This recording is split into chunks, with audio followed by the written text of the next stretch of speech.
Headlines presented by Patanjali गाय का घी, माँ का भरोसा, प्यार से परोसा। जमशेदपुर के स्वर्ण रेखा नदी किनारे मिला 226 किलो का बम, आज होगा डिफ्यूज। 10 फीट गड्ढे में दबाया गया जिंदा बम, 5 किलोमीटर का एरिया सील। राज्य के बीआईटी में हथियारबंद अपराधियों का तांडव, हथियार के नोक पर पेट्रोल पंप पर लूट। घटना सीसीटीवी कैमरे में हो गई कैद। 2 दिन पहले पुंदाग में हुई थी बड़ी लूट। जमशेदपुर में युवक पर चापड़ से हमला, एक तरफा प्यार में युवती को करता था परेशान, प्रेमी संग मिलकर के रची साजिश, कराया जानलेवा हमला।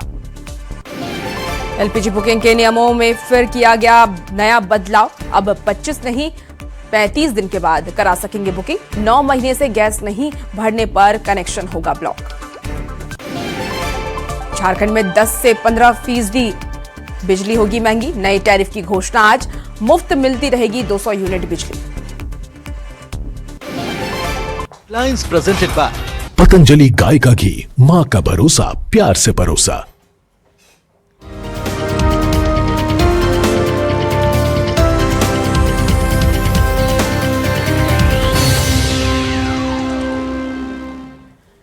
नमस्कार, आप देख रहे हैं न्यूज 18। मैं हूं आपके साथ रुचिका। आज बुलेटिन की शुरुआत बड़ी खबर के साथ करेंगे। जमशेदपुर से इस वक्त की बड़ी खबर आ रही है, जहां के स्वर्ण रेखा नदी किनारे मिले मिसाइल बम को आज डिफ्यूज किया गया है।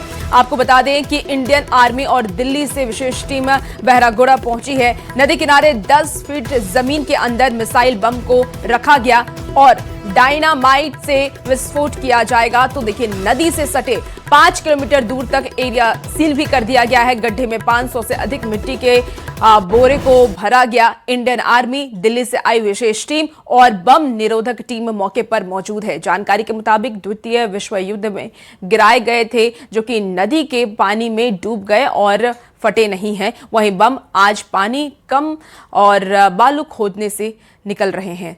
तो पानी क्योंकि नदी में कम हुआ और जैसे जैसे बालू खुदाई हो रही थी, वैसे बम दिखा है, आज इसे डिफ्यूज किया जाएगा। तो इस वक्त की आपको ये बड़ी खबर जमशेदपुर से बता रहे हैं, जहां के स्वर्ण रेखा नदी किनारे मिले मिसाइल बम को आज डिफ्यूज किया जाएगा। जब द्वितीय विश्व युद्ध शुरुआत हुआ तो उसी समय कुछ ये वाला बम प्लेन से गिरा हुआ था, कम से कम 8-10 को गिरा हुआ था। तो उसका दूसरा दिन तो अंग्रेजों का जो पलटन था, उन लोग आकर जो दिखाई दिया उनको लेकर भाग गए। लेकिन जो पानी के अंदर पड़ा था, तो पानी के अंदर पड़ा था वो वाला नहीं ले पाए हैं, जिसका नमूना आज देखने को मिल रहा है। चलिए, आपको राज्य से इस वक्त की एक बड़ी खबर बताते हैं, जहां अपराधियों ने पेट्रोल को बनाया है निशाना। तो इस वक्त की आपको ये बड़ी खबर बता रहे हैं, हथियार के बल पर पेट्रोल पंप को निशाना बनाया गया और उसमें लूट की गई। मौके पर पहुंची पुलिस टीम अब जांच में जुट गई है।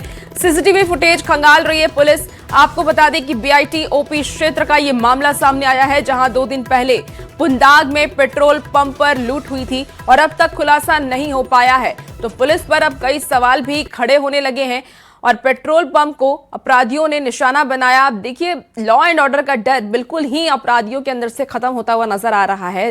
वो दिन दहाड़े इस तरीके की घटना को अंजाम दे रहे हैं। हालांकि खबर जो है वो 22 मार्च को पुंदाग ओपी इलाके में पेट्रोल पंप पर हथियारबंद अपराधियों ने लूट की थी। करीब 60,000 से ज्यादा के कैश वो लूट करके वहां से फरार हो गया और ये पूरी घटना सीसीटीवी कैमरे में कैद हो गई है। ये तस्वीरें भी आपको इस वक्त टीवी स्क्रीन पर दिखा रहे हैं, जहां अपराधियों के हौसले किस कदर बुलंद हैं, वो आप तस्वीरों के माध्यम से समझ पा रहे होंगे, सीसीटीवी के माध्यम से समझ पा रहे होंगे कि वो किस तरीके से आते हैं और हथियार के बल पर पेट्रोल पंप पर लूट की वारदात को अंजाम देते हैं। और ज्यादा जानकारी के साथ न्यूज 18 संवाददाता ओम प्रकाश हमारे साथ इस वक्त सीधे फोन लाइन पर जुड़ गए हैं। ओम प्रकाश, देखिए, अपराधियों में अब बिल्कुल ही खाकी का खौफ खत्म हो चुका है। पेट्रोल पंप को निशाना बनाया गया है, वहां से कैश की चोरी की गई है। फिलहाल पुलिस क्या कुछ कार्रवाई कर रही है? जी, बता दें कि राजधानी में एक साथ कल रात अगर बात की जाए तो देर रात 3 पेट्रोल पंप को निशाना बनाया गया, जिसमें कि 2 बीआईटी ओपी इलाके में तो एक टाटी सिलवे इलाके में, जहां 3 पेट्रोल पंप में कर्मियों के साथ मारपीट भी की गई, उनके साथ उनके पास जो पैसे थे वो भी छीना गया, तो वहीं पेट्रोल भी जबरन भरा ली गई गाड़ियों में। तो पूरे मामले को लेकर जांच की जा रही है। वहीं एक वारदात और हुई कल रात ही और मांझी थाना क्षेत्र में, वहां एक दुकानदार से लूटपाट की गई और उसे चाकू भी मार दिया गया। तो पूरे मामले को लेकर पुलिस जांच जरूर कर रही है, लेकिन बता दें कि इससे पहले भी रविवार को पुंदाग ओपी इलाके में एक पेट्रोल पंप में डकैती हुई थी। उस मामले में अब तक पुलिस को कोई भी सुराग हाथ नहीं लगा है और न ही आरोपी पकड़े गए हैं। वहां भी 6 की संख्या में अपराधी मौजूद थे और यहाँ भी 6 की संख्या में अपराधी मौजूद थे जिनके द्वारा इस पूरी वारदात को अंजाम दिया गया। तो ऐसे में सवाल उठता है कि क्या पुलिस का खौफ जो है अपराधियों में खत्म हो गया है, क्या दूसरी तरफ अगर बात की जाए तो जो इन्वेस्टिगेशन है, जो अपराधियों को पकड़ने की लेकर जो पुलिस की इच्छा शक्ति होती है वो खत्म हो गई है। ये तमाम सवाल जरूर उठ रहे हैं और कहीं ना कहीं उसकी बानगी जो है वो देखने को मिल रही है। अपराधियों का मनोबल 7वें आसमान पर है। जी बिल्कुल बिल्कुल ओम प्रकाश, और अपराधी इसीलिए तांडव में मचा रहे हैं, खुलेआम चोरी करते हुए नजर आते हैं। बहुत शुक्रिया जानकारी के लिए ओम प्रकाश। खबर अब जमशेदपुर से है, जहां टेलको थाना क्षेत्र के थीम पार्क के पास देर शाम पाकड़बाजी की घटना सामने आई है। हमले में घायल हुए युवक को अस्पताल में हालांकि भर्ती कराया गया, जहां उसकी हालत बेहद ही गंभीर बनी हुई है। जानकारी के मुताबिक ये मामला प्रेम प्रसंग से जुड़ा बताया जा रहा है। आदर्श सिंह युवती से एक तरफा प्यार करता था और युवती के बार बार समझाने के बावजूद वो मान नहीं रहा था। इसी बात को लेकर के विवाद बढ़ता गया और ये विवाद हिंसक रूप ले लिया। युवती को लगातार वो परेशान करता था। तो जमशेदपुर से ये आपको खबर बता रहे हैं, जहां एक प्रेम प्रसंग का मामला सामने आया। हमले में घायल हुए युवक को अस्पताल में फिलहाल भर्ती कराया गया। और थीम पार्क आने के बाद लोग अपने वहाँ घूमने, पर्यटक के हिसाब से घूमने फिरने पार्क आते हैं। अभी तक मामला का सत्यापित किसी के द्वारा किया नहीं गया। थाना भी अपने ओर छोर से लगाए हुए हैं। क्या आगे इस पे काम, क्या चीज़ इस पर हमला हुआ है? इस पे तो हमला जैसे कि अभी हथियार बरामद नहीं हुआ है, लेकिन उनके साथ जो था परिजनों का कहना है कि उन पे चापड़ से वार किया गया है। गुमला से आपको इस वक्त एक बड़ी खबर बताते हैं, जहां तेज रफ्तार का कहर देखने को मिल रहा है। अनियंत्रित होकर के बाइक गिर गई है। बाइक सवार 2 युवकों की इसमें मौत हो गई है। मृतक की पहचान फिलहाल नहीं हो पाई है। मामला दर्ज कर पुलिस आगे की कार्रवाई में जुट गई है। रायडी थाना क्षेत्र का ये पूरा मामला सामने आया। गुमला से आपको ये बड़ी खबर बताएं, जहां तेज रफ्तार का कहर देखने को मिला। अनियंत्रित होकर के बाइक गिरी और बाइक सवार 2 युवकों की मौके पर दर्दनाक मौत हो गई है। मृतक की पहचान फिलहाल नहीं हो पाई है।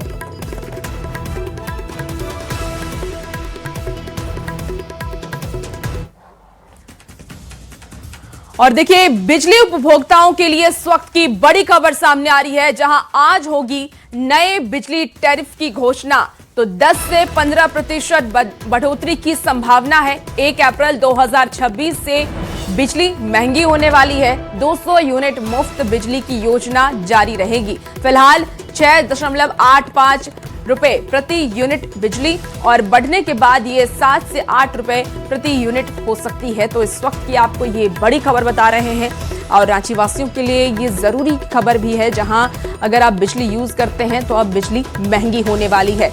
आज नए बिजली टैरिफ की घोषणा की जाएगी, जिसमें 10 से 15% बढ़ोतरी की संभावना जताई गई है, और ये 1 अप्रैल 2026 से ही लागू भी हो जाएगी। यानी कि 200 यूनिट जो आपको मुफ्त बिजली मिलती थी वो तो जारी रहेगी, लेकिन प्रति यूनिट जो जितने पैसे में मिलता था उसमें बढ़ोतरी की जानी है। पहले 6.85 यानी 6.85 प्रति यूनिट बिजली मिलती थी, जो कि अब 7 से 8 रुपए प्रति यूनिट हो सकती है। केंद्र सरकार कोयले का दाम बढ़ा रही है। केंद्र सरकार से जो हम बिजली लेते हैं उसके दाम में बढ़ोतरी हो रही है। डीवीसी अपने बिजली का दाम बढ़ा रही है। तो झारखंड सरकार क्या कुछ करेगी? ऐसा कोई एक वस्तु का नाम बताएं जो 14-11 साल हो गए मोदी सरकार के, कोई भी चीज बताएं जिसके मूल्य में कमी हुआ हो। माननीय हेमंत सोरेन जी का जो आप ये शासन व्यवस्था देख रहे हैं आज पटरी पर है, इसलिए है कि बेहतर वित्तीय प्रबंधन है। ये सरकार को हमारी चेतावनी है, अगर बिजली की दरें बढ़ती हैं तो हमें जहां जिस फोरम में आवश्यकता होगी आवाज उठाएंगे और सड़क से लेकर जब भी विधानसभा का सत्र होगा यहां आवाज उठाएंगे। इस बढ़ी हुई दर को लागू तो हम नहीं होने देंगे। आम उपभोक्ताओं पर असर पड़ेगा, इंडस्ट्रीज पर असर पड़ेगा, ये हम कभी नहीं होने देंगे। और घरेलू गैस कनेक्शन से जुड़ी हुई इस वक्त की आपको एक बड़ी खबर बताते हैं, जहां गैस बुकिंग के नियमों में फिर से बदलाव किया गया है। 25 नहीं, अब 35 दिन के बाद आप बुकिंग करा सकेंगे। 9 महीने से गैस अगर आपने नहीं भरवाया है तो आपका कनेक्शन भी ब्लॉक कर दिया जाएगा। KYC के बाद ही फिर से शुरू होगा LPG गैस कनेक्शन। तो इस वक्त की ये बड़ी खबर गैस सिलेंडर को लेकर के है, घरेलू गैस कनेक्शन को लेकर के है, जहां गैस बुकिंग के नियमों में ये बड़ा बदलाव किया गया। 25 नहीं, अब 35 दिन के बाद आप बुकिंग करा सकेंगे। किल्लत लगातार जारी है, उपभोक्ताओं को लगातार परेशानी हो रही है। हालांकि जिला प्रशासन ने कई बैठकों का दौर में साफ संकेत दिया है कि उपभोक्ताओं को किसी भी तरह की परेशानी ना हो, लेकिन आप साफ तौर पर मेरे पीछे जो तस्वीर देख सकते हैं, यहाँ पर उपभोक्ता सुबह से ही लाइन में लगे हुए हैं। लेकिन परेशानी क्या है, सीधे हम उपभोक्ता से बात करेंगे। सर, हम 8 दिनों से कंटिन्यू लाइन में आ रहे हैं, जा रहे हैं। 3 दिन लाइन उधर लगे थे, 8 दिन हो गए। 8 दिन पहले हम लोग रोड जाम किए थे, उसमें भी बोला गया कि मतलब होम डिलीवरी होगा। हम लोग 3 दिन तक कहीं नहीं आए, घर में वेट कर रहे थे कि गाड़ी आएगा मोहल्ला में तो हम लोग गैस के लिए लेने जाएंगे, या फिर मोहल्ला आएगा डिलीवरी का तो उसी से गैस ले लेंगे। लेकिन कोई स्टाफ नहीं आता है, फ़ोन करते हैं, फ़ोन बिजी आता है, कोई फ़ोन नहीं रिसीव करता है।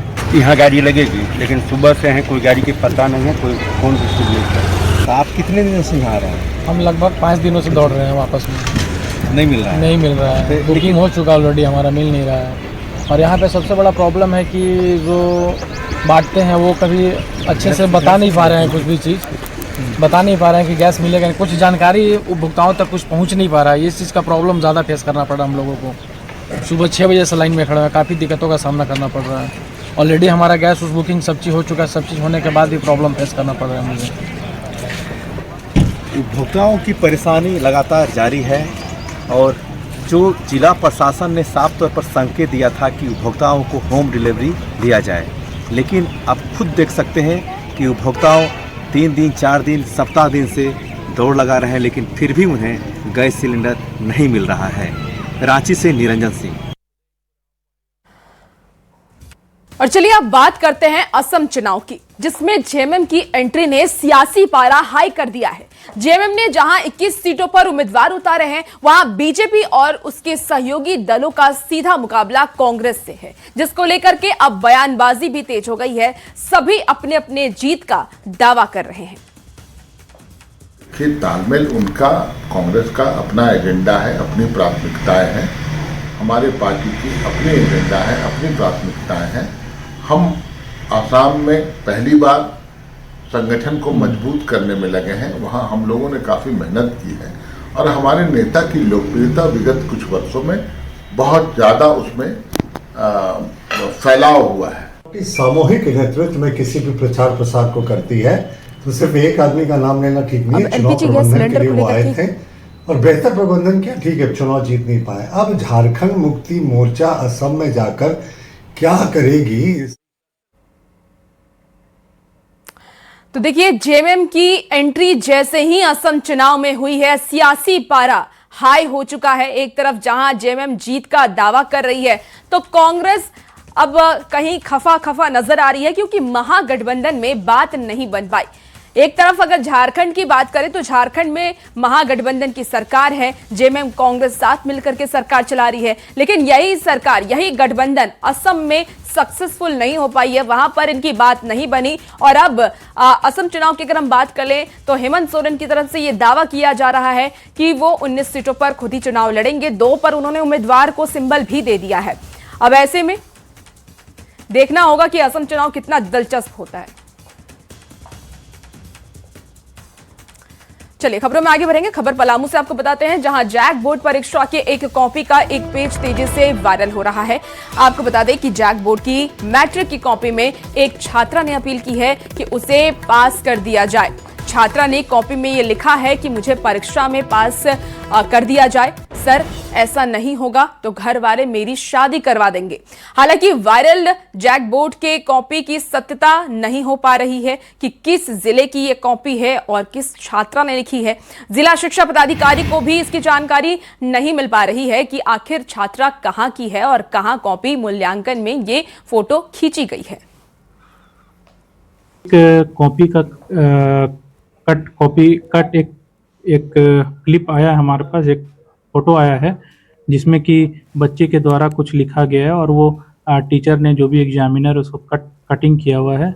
और सबसे पहले तो इसकी सत्यता की एक जांच करानी होगी कि किस जिले से है, इसकी भी पुष्टि नहीं हो पाई है। और जहां तक मैट्रिक और इंटरमीडिएट का कॉपी मूल्यांकन का सवाल है, हमारे जितने भी मूल्यांकन केंद्र हैं किसी में भी एग्जामिनर को मोबाइल ले जाना अलाउड नहीं है। तो ये कैसे लीक हुआ और किस जगह से लीक हुआ है इसकी पुष्टि अभी हुई नहीं है, ये एक जांच का विषय है। अब देखिए, ऐसे में कई सारे सवाल भी खड़े हो रहे हैं। सवाल ये कि छात्रा की कॉपी कैसे वायरल हुई, पहला सवाल तो यही उठता है। सवाल ये भी है कि मूल्यांकन के समय फोन लेकर के कैसे पहुंचे वीक्षक, और सवाल ये कि परीक्षा जांच की गोपनीयता कैसे भंग हुई है। ये तमाम ऐसे सवाल हैं जो इस पूरे मामले के बाद खड़े हो रहे हैं। और देखिए, आज छठ पर्व का आखिरी दिन जिसमें उदयमान सूर्य को व्रतियों ने अर्घ्य दिया है और इसी के साथ 4 दिवसीय चैती छठ संपन्न हो गया है। झारखंड के छठ घाटों पर हजारों की संख्या में व्रती और श्रद्धालु जुटे और पूरे विधि विधान के साथ भगवान सूर्य की आराधना की। सुबह होते ही व्रती नदी में उतर गए और जैसे ही सूर्य की पहली किरण निकली, घाट छठी मैया के जयकारों से गूंज उठा। व्रतियों ने अर्घ देकर के परिवार की सुख समृद्धि की कामना की। घंटों तक वहां पर लोग मौजूद रहे और देखिए, घाटों पर पारंपरिक छठ गीतों की गूंज, पूजा की थालियों में सजे फल फूल और दीपों की रोशनी ने माहौल को पूरी तरीके से भक्तिमय बना दिया है। ये अलग अलग जिलों की आपको तस्वीरें दिखा रहे हैं जहां आज छठ का आखिरी दिन था और आज ही उदयमान सूर्य को अर्घ देने के बाद महिलाएं अपने पर्व को खोलती हैं, पारण करती हैं। और उसके पहले की ये तस्वीरें आपको सुबह की तस्वीरें दिखा रहे हैं, जहां सिमडेगा, देवघर, रामगढ़ और गिरिडीह, गुमला की तस्वीर आप इस वक्त टीवी स्क्रीन पर देख पा रहे हैं। और इसी के साथ देखिए, चैत नवरात्रि के मौके पर राजधानी रांची में हर तरफ आस्था का सैलाब देखने को मिल रहा है। रांची के पूजा पंडालों में मां दुर्गा के जयकारे गूंज रहे हैं। श्रद्धालु भक्ति में लीन हैं। पूरे विधि विधान से पूजा अर्चना की जा रही है। ढोल नगाड़ों और मंत्रोच्चार से पूरा माहौल भक्तिमय बना हुआ है। भक्तों ने मां दुर्गा से सुख, शांति और समृद्धि की कामना की।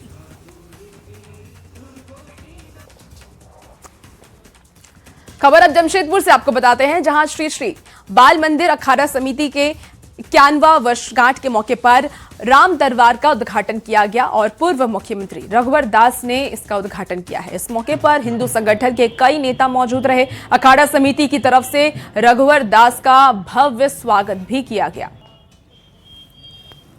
पूरा देश राम क्योंकि सदियों इंतजार के बाद अयोध्या के राम जन्म स्थान में आदरणीय मोदी जी और आदरणीय जोगी जी के नेतृत्व में जो भव्य दिव्य राम मंदिर का स्थापना हुआ और हम जमशेदपुर में देख रहे हैं, उसी भव्य और दिव्य राम मंदिर का एक सुंदर पंडाल निर्माण कराकर भव्य राम दरबार बनाया गया है। पूजा पंडाल है जहां राम दरबार की प्रतिमा स्थापित की गई है। पूरे साक्षी बाजार और आसपास के क्षेत्रों को चंदन नगर के प्रदीप इलेक्ट्रिकल के द्वारा विद्युत सज्जा से सजाया गया है। चलिए, गुमला से खबर आ रही है, जहां गुमला में मंगलवार रात रामनवमी को लेकर के जुलूस निकाला गया। जुलूस निकालने से पहले सामूहिक रूप से हनुमान चालीसा का आयोजन किया गया। जुलूस में शहर के 30 अखाड़ों के लोग शामिल हुए। वहीं केंद्रीय महावीर मंडल ने जुलूस में शामिल सभी अखाड़ों को तलवार और लाठी का वितरण भी किया है। ये जुलूस मेन रोड, टावर चौक, सिसई रोड से घाटों बगीचा स्थित महावीर मंदिर के पास समाप्त हुआ।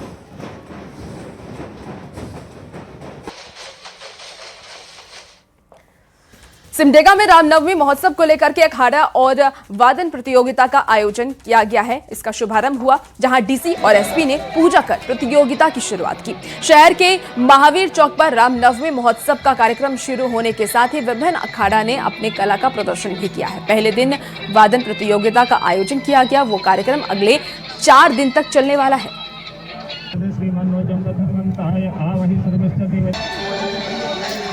हम सबकी सुविधा का, समस्या का ख्याल रखें और खूब जोश से उत्सव मनाएं और राम को अपने हृदय में धारण करें, यही मेरी शुभकामना है।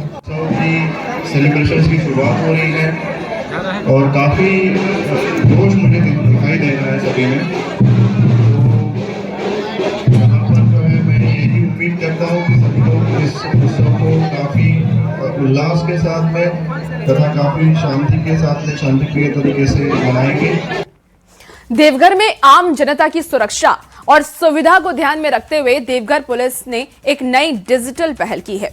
पुलिस ने आधुनिक तकनीक के उपयोग को बढ़ावा देते हुए व्हाट्सएप चैट सेवा शुरू की है। इस सेवा का उद्देश्य पुलिस सेवाओं को अधिक सुलभ, सरल, पारदर्शी और नागरिक केंद्रित बनाना है। आपको बता दें कि इस नई व्यवस्था के तहत अब देवघर के नागरिक घर बैठे ही पुलिस की कई महत्वपूर्ण सेवाओं का लाभ उठा सकेंगे। व्हाट्सएप चैट बैट सेवा से संबंधित नंबर और इसके इस्तेमाल की पूरी जानकारी जल्द ही देवघर पुलिस के आधिकारिक सोशल मीडिया प्लेटफॉर्म और समाचार पत्रों के माध्यम से जारी की जाएगी। झारखंड पुलिस आपके द्वार की संकल्पना को लेकर के काम कर रही है, जिसका मूल अर्थ यह है कि पुलिस जो है जितना नज़दीक जनता के जाए, न कि जनता को पुलिस के पास ज़्यादा से ज़्यादा आना पड़े। इसी को लेकर के लगातार देवघर पुलिस प्रयास कर रही है। हम लोग विभिन्न थानों से लगातार थाना प्रभारियों को और अन्य वरीय पदाधिकारियों को अलग अलग क्षेत्रों में भेजते हैं और वहाँ पे जागरूकता और अन्य कार्यक्रम का भी आयोजन करते हैं। तकनीक के इस युग में हम लोगों ने अब इसमें चैटबॉट का एक सहारा लिया है। यह चैटबॉट जो है, जो संवाद नाम से हम इसे लॉन्च कर रहे हैं। वक्त हो चला है बेहद ही छोटे से ब्रेक का, कहीं मत जाइएगा, जल्द हाजिर होते हैं।